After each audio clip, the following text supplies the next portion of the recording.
Hello everyone, Catweazle here, welcome to the channel and welcome back to our October playthrough of A Touch of Evil and the Unspeakable Horror.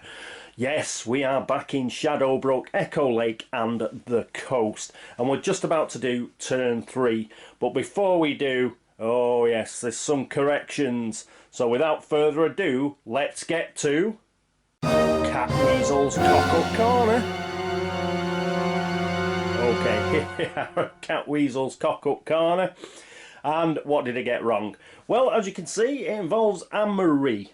And yes, messed it up last turn as regards her fighting the Fallen in the mystery phase. Everything was fine until the mystery phase.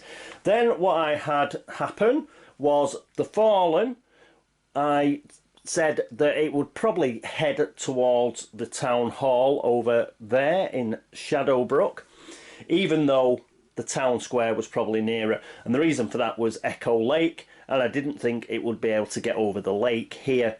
That is incorrect, because as you can see, the Fallen is now in South Dock.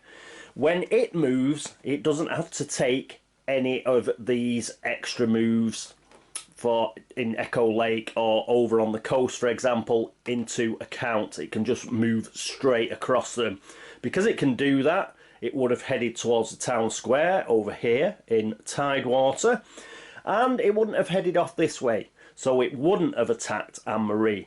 So Anne-Marie has not been knocked out. She is still here. She still has her 2 wounds, and she also has that investigation that I took off her when she got knocked out, because she didn't get knocked out. So she's got 2 investigation now. Something else to point out is if she had been knocked out here, she shouldn't have gone to the town hall either. You actually go to the monastery if you get knocked out on the Echo Lake board, unless you like the Scarlet Shadow. Scarlet Shadow actually has on his player card that he goes to the Abandoned Keep, so he'd still go to the Abandoned Keep, but anybody else who doesn't have a specific directive on what to happen when they get knocked out, if they get knocked out on the Echo Lake board, they would go to the monastery. So thanks to Keith M on BGG, and also there was somebody else who pointed it out as well. I have checked the comments in YouTube, but I can't seem to find his comment anymore. Maybe he's deleted it. But whoever that was, kudos to you as well. Thank you for pointing that out. So we are all present and correct, so we can get on with turn 3. So who is first player? Well, it's Anne-Marie. Because she didn't get knocked out, she will actually get a go this turn. Whether that's good or bad, I don't know. She's had horrendous turns up to now. I think, like Blake said in the comments, perhaps she's an evil elder. I've checked her for secrets, but she hasn't got any. Right-o, anyway, let's go and see Marie and see what she's going to do.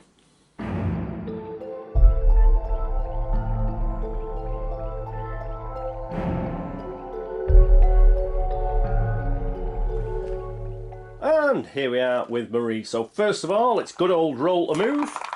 So let's see what she gets. And she gets a 6, which is excellent. We'll keep that 6.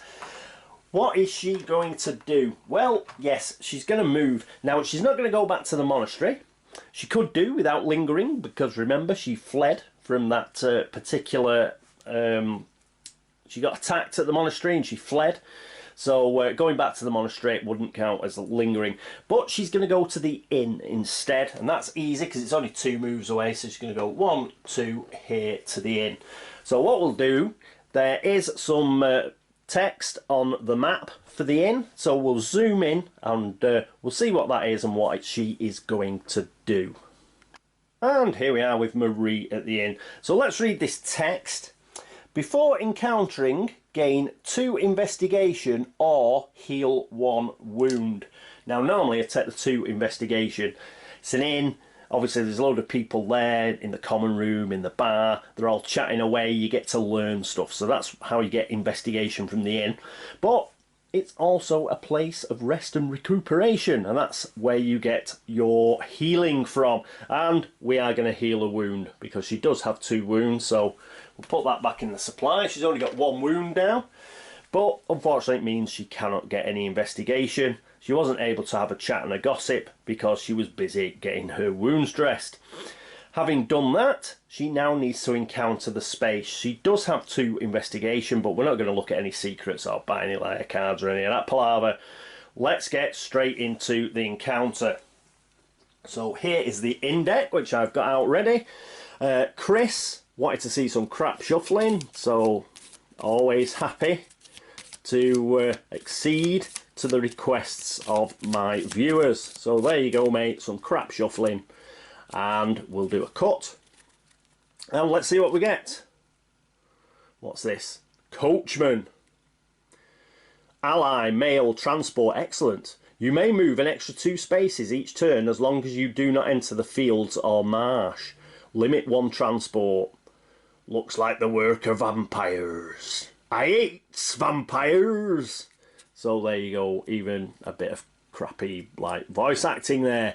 So she has got a coachman, an extra 2 move. That is brilliant. Unfortunately, it just mentions the field or marsh here, but is it what? Come on, focus. What's that in the corner? Something wicked. Right, so it doesn't apply to the bog, because the bog is actually on Echo Lake, which is the Something Wicked expansion board, and it isn't on that card, so we can actually go through the bog on it. So brilliant. So she's got a coachman, and she's got extra move. So at last, some good news for Anne-Marie. Well done, Anne-Marie. Got in with the coachman, and yes, she's got an extra 2 move now, which is excellent. Okay, that is it for Anne-Marie. Who is next? Well, it's going to be Inspector Cooke, and he is at the Windmill, so let's pop over there and see how he's getting on. And here we are with Inspector Cooke at the Windmill. So he's also going to roll to move. So we're looking for a high number here, if possible, and he gets a 3. I don't think that is enough. It isn't. We've got to make a choice now. I was hoping he'd get a 4, because his plan was to head towards the manor, which is up here. After all, there's just been a grisly murder. Lady Hambrook has fallen at the hands of the unspeakable horror and Anne-Marie, and yes, he was going to try and get there, but he's only got a 3. We can head in that direction and end up on a road space. We can go through the fields there, but then we don't get to have an encounter. We can linger at the Windmill, but we're going to have to roll a d6. If we roll a 1, then we will encounter some problems, which I'd rather avoid. We could go through Shadowbrook, and I think that's what we'll do. We will go 1, 2, 3 to the blacksmith. Let's zoom in on the blacksmith. There is some text there, and we'll decide what he's going to do. And here we are at the blacksmith. Now, it's a couple of things he can do. He's going to draw an event, we'll definitely do that, and then buy town items. Now, unfortunately, he only has 1 investigation. And if we have a look at the town items in Shadowbrook, as you can see, I've actually put them in cost order, low to high. There is nothing that he can buy for a single investigation. He would have liked a horse, that would have been nice, or the old map, but he can't have anything like that because he doesn't have enough investigation. Not much of an investigator, is he? So there you go. Right, so poor old Inspector Cooke. Oh, I've just got to check his player card. Oh, you know what? He does have 2 investigation. I have made an error. I've made an error. Just something jogged my memory there. He does have 2 investigation, because if we have a look at detective, anytime the hero is collecting... Oh no, he didn't collect investigation, did he? When he got it in the mystery phase, he was just sort of given it. So, yes, I think he's still on 1. He didn't actually collect it. Let me know on that one. But yes, during the mystery phase last turn, when everybody got an investigation, I don't think that counts as collecting it. He was sort of given it, which is slightly different. I suppose as an inspector, he's got to do his own investigation to gain investigation. He didn't really do it there, so he hasn't got 2 investigation. Let me know if I'm wrong there, but I think that's right.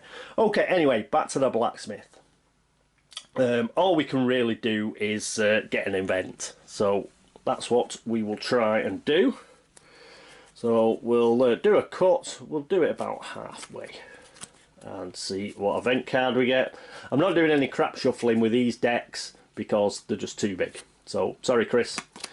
Right, autopsy. Oh, there's the inspector, look, he's actually doing an autopsy. Event science. Players in action. While at the doctor's office, and only if there is at least 1 town elder dead, we can gain D6 investigation. Well, thanks to Anne-Marie in the Unspeakable Horror, Lady Hambrook is dead. So, yes, if we can get to the doctor's office, we roll a D6, and hopefully we'll roll a 6. Brilliant. So that goes into the pool of event cards that anybody can use. We'll pop that over there, along with Battle Fury, which we haven't used yet. Excellent. So, well done, Inspector Cooke. As I say, he hasn't got enough investigation. I don't think he got an extra one from the mystery phase last turn, so he can't actually buy anything. So that's it for him. Let's move across to the Scarlet Shadow. He is our final hero in the hero phase. And here we are with the Scarlet Shadow, who's at the abandoned keep. First of all, we have to roll to move, just in case we get a 1. Yes! We get a 1. That is brilliant. That is exactly what we wanted, because that means we get another event card. So, let me try and get around the back of the camera. We will get the event deck again. So, this is good. We'll split this near the bottom. And event. Intuitive hunch. There's the very foxy Anne-Marie. Foxy but unlucky. Event spirit. Play to give any hero or town elder +2 spirit for the rest of the turn or showdown fight round. Or play to immediately peek at the secrets of 1 town elder without revealing them. We'll keep this for the time being. So intuitive hunch goes into the pool. We'll put it with Battle Fury and Autopsy. So we've got 3 event cards now in the hero pool. Brilliant. Next up, what is the Scarlet Shadow going to do? Well, remember, he's at the abandoned keep. There is a secret passage, so he's going to pay 1 of his investigation. And he is going to move. And he's going to move back to Smuggler's Cove. So let's pop across to the coast board and Smuggler's Cove. And here we are at Smuggler's Cove. Now there is a tiny bit of text, but it's just the secret passage text. There's nothing else at Smuggler's Cove. So what we're going to do, he's got 4 investigation left. We're not going to have a look at any town elder secrets or anything like that. So that just means we get a card encounter. So I've got the Smuggler's Cove deck out and about. Crap shuffle, there you go Chris. Quick crap shuffle and a cut. And what do we get? Buried gold! Super! Danger gold. The Smuggler's Cove is renowned as a hiding place for buried gold and treasure. Well, there won't be much there then, will they? Roll 3 dice and choose the highest number. Collect investigation equal to that number. If any doubles were rolled, the gold is cursed and you are also attacked by drowned dead. Damn it. So, we got 3 dice. I think we'll roll black dice, because it's like there is an opportunity that the drowned dead might come out. So we'll roll black dice. Could be cursed. Let's see what we get. We get a 6. And we have no doubles. 6 investigation. The Scarlet Shadow. He's a beast. So, brilliant stuff. We get a big 5 investigation and a small 1 investigation. Oh, he's got loads of money now. He's got 11. The Scarlet Shadow. I think. 1, 2, 3, 4. 10, sorry. He's got 10. 4 plus 6 is 10, Paul. Can't even add. Okay, so we can get rid of Buried Gold, unfortunately, because that was pretty good. And we'll put the other deck back as well. Right, well, that was excellent work by the Scarlet Shadow. He is now absolutely loaded. So it's unfortunate that he can't go into a town and actually buy something. Well, he can, but he's got to do that wanted roll, hasn't he? We might send him into the town square at Tidewater. Try and get away with that cunning roll. And because he has got +1 cunning now with the pistol crossbow. So he'll be rolling 4 dice, so hopefully he'll be able to get success, avoid being wanted, and actually buy something. So great news. Right, that's it for the Scarlet Shadow. That's it for the hero phase. Next up is the mystery phase.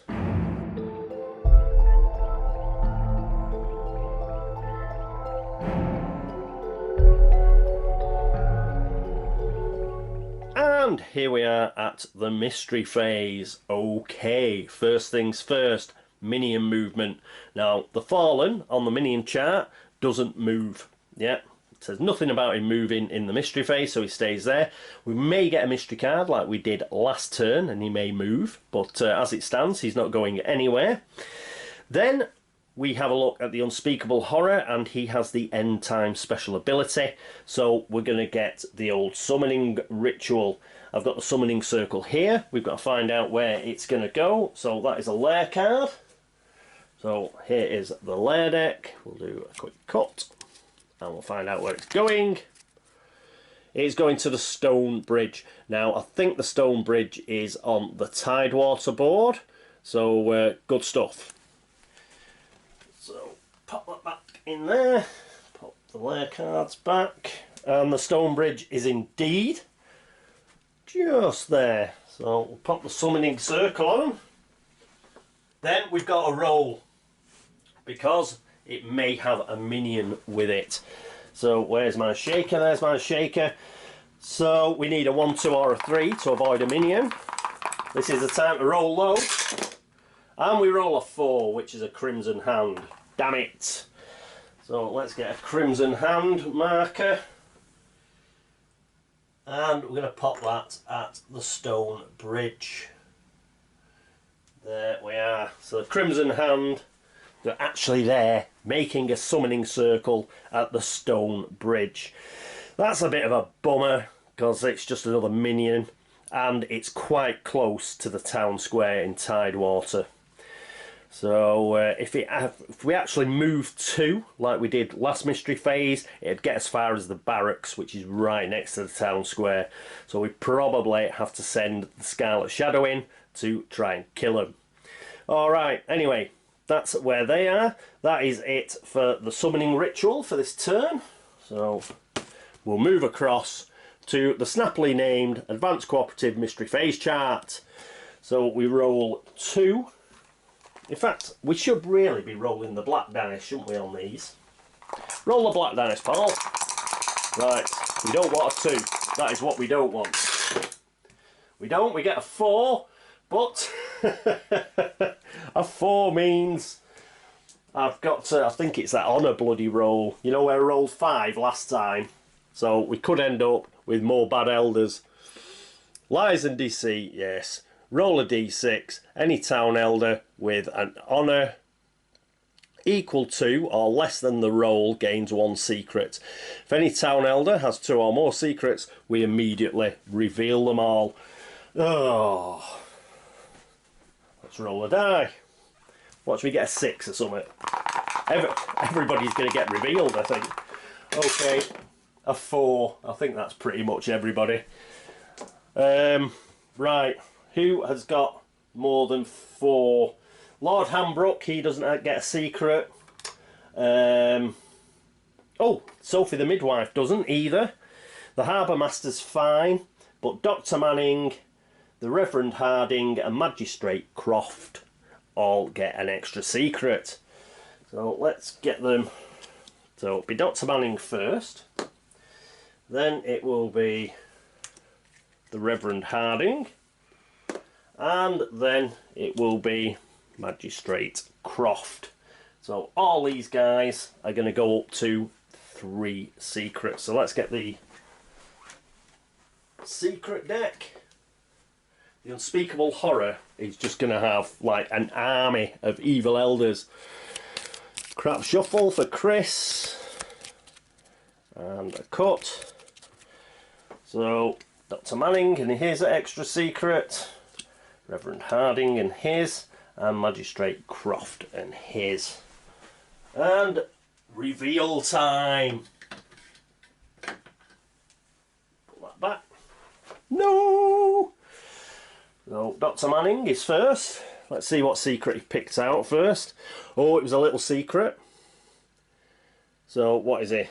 Guilty conscience, consumed by a guilt-ridden state over prior petty indiscretions, the elder refuses to make eye contact with another soul, for fear of being judged unworthy of his position. This is of no consequence to the investigation.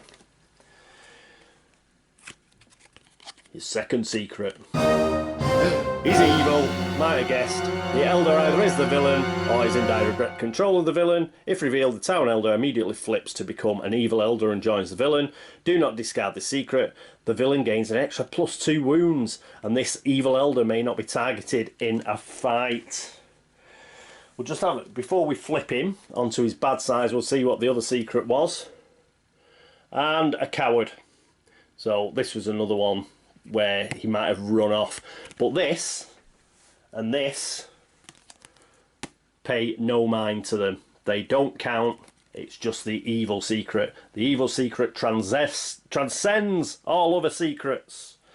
So we can get rid of those. Let's have a look at Dr. Manning's evil side and the good doctor.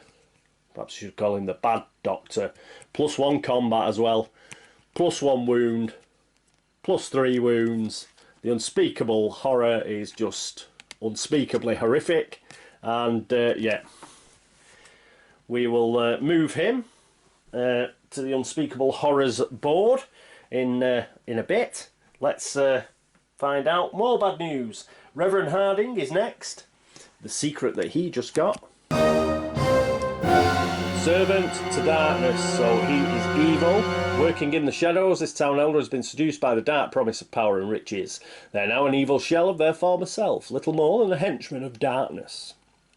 If revealed, the town elder immediately flips to become an evil elder, joins the villain. If this elder was part of your hunting party, they weren't, so we can ignore that. And we'll have a look at the other 2 secrets for a laugh.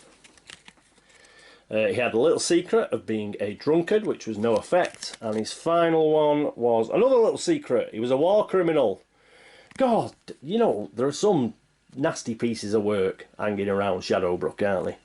But those 2, they get discarded because the Servant of Darkness one takes precedence. Let's have a look at his evil side. The Grand Inquisitor. Look at him. He's having a great laugh there, isn't he? Another +1 combat and another wound. Damn it. I think we're in big trouble. And finally, last but not least, we have Magistrate Croft. Come on. We have somebody who's like decent. Inner strength. Secret pure. But remember, this might get superseded. A fire burns in the heart of this town elder. With a warrior's spirit and a hero's courage, they are a natural leader and a powerful ally. During a showdown, the hero gains +2 fight dice as well as the town elder's special ability. Good. Come on. Let's be having it. Magistrate Croft, I believe in you. Second secret. Knows too much. Secret. Always one step ahead when it comes to solving mysteries or finding clues, the town elder lacks only the common sense to stay out of trouble. Frankly, it's amazing they have lasted this long in life. If revealed, you immediately gain D6 investigation and draw 2 event cards. Then the town elder is automatically killed in the most horrible way. This may not be prevented in any way. Right, so we may have to kill him, but it depends on this secret. Remember, this one won't count if this is an evil secret.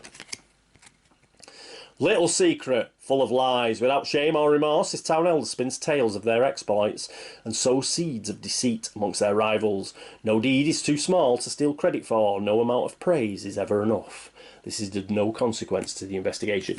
Right, so that's fine. Now, unfortunately, inner strength isn't going to count because this guy is going to automatically die. So, Magistrate Croft has bit the dust. But we will get D6 investigation and draw 2 event cards. So let's roll to see how much investigation we get. Is that everybody? Now I think if a hero sort of like had turned this over, it would just be them. So I don't think it's everybody. And because of the way that we got this, i.e. during the mystery phase, we will give the investigation to the first player. Let me know if that's wrong. Anne-Marie is currently the first player. So, she will get the D6 investigation. Let's roll. Rolling, rolling, rolling. She could do with a bit.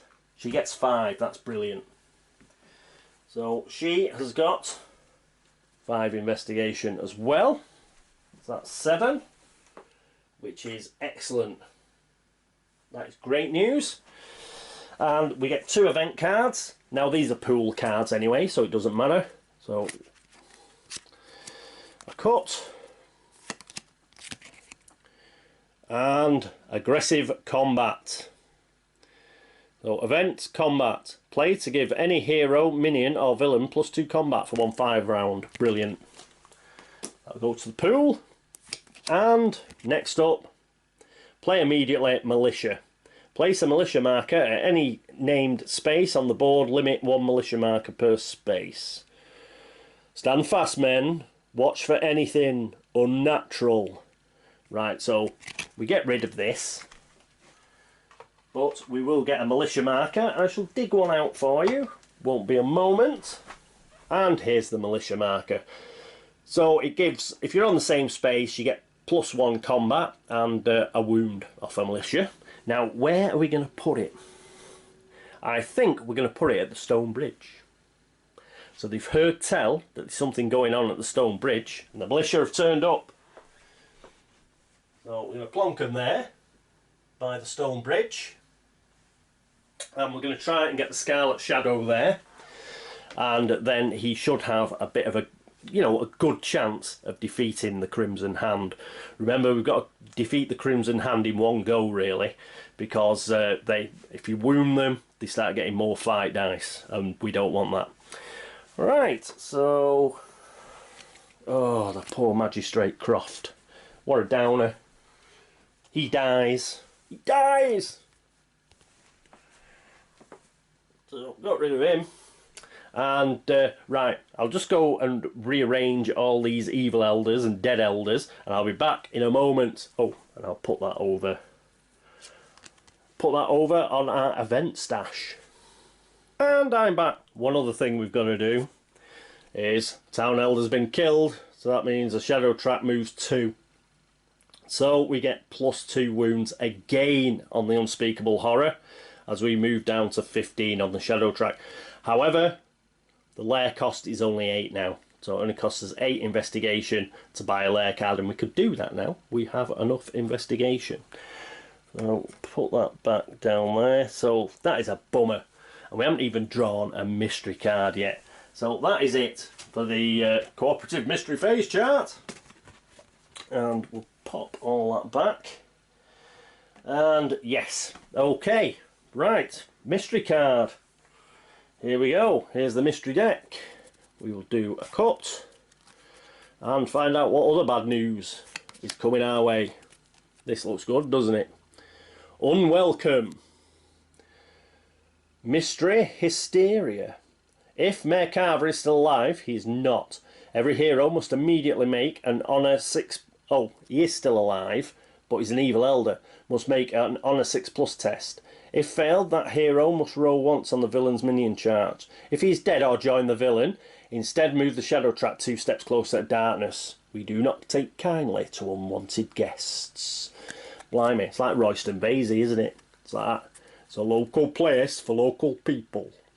So there we go, unwelcome. 2 on the shadow trap. That is really bad. So we just went down to 15. So now we're on 13.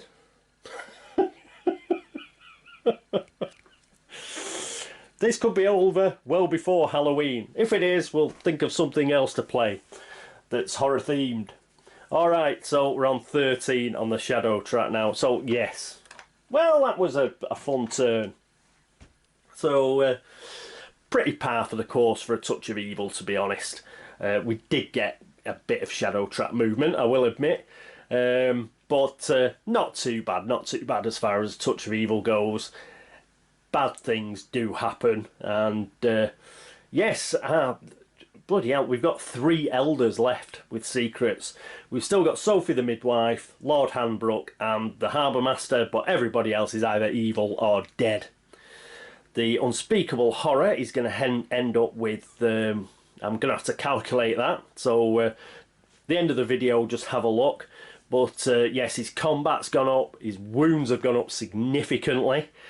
So it wouldn't surprise me if he's knocking about 30 on the wounds, and his combat must be up around like 12, 13 at least. So he's one tough cookie now. We do have some militia on the board. We've put them at the stone bridge, and we'll try and get rid of the Crimson Hand that are there with a summoning circle. Good things that happened in the turn. Did anything good happen? Yes, we did get quite a few event cards, which are going to be useful, and we got quite a lot of investigation as well. So it's not all doom and gloom, but it could definitely be better. We need to start spending some of these investigations now to get ourselves some good gear, because the rate it's going, we're going to be fighting the Unspeakable Horror very, very quickly. The shadow trap is just like, it's draining away, man. And the Unspeakable Horror has definitely got the upper hand at the moment. So that is it for turn 3. I do hope that you enjoyed it. Thank you for watching. Thank you for all the views, for all the subscriptions, for all the likes and the dislikes. I'm sure that our disliker will come back. He hasn't disliked anything for a while, but yes, you as well. And thank you to everybody who's gone across to Board Game Links to upvote the site, heart the site over there, and at BGG. People like Keith M who put comments on, tell me where I'm going wrong. That goes for anybody. If you've noticed a mistake, please let me know. Anybody over at BGG as well that's liked the video threads or drop Geek Gold, anything like that, thank you so much. And yeah, basically, thank you for all the help and support, everybody, and you're a great bunch. Thank you very much. Is there anything else to mention? Yeah, big shout out to the Instagram, Twitter and Facebook followers. Thank you very much. And other than that, yes, I think that's about it. I did mention about mistakes, didn't I? Yeah, if I mentioned it, if done a mistake, please let me know. I will try and fix it. Okay, that is it for turn 3 of A Touch of Evil and the Unspeakable Horror. I hope to see you for turn 4, but until then, this is me, Catweazle, signing off with a toodaloo.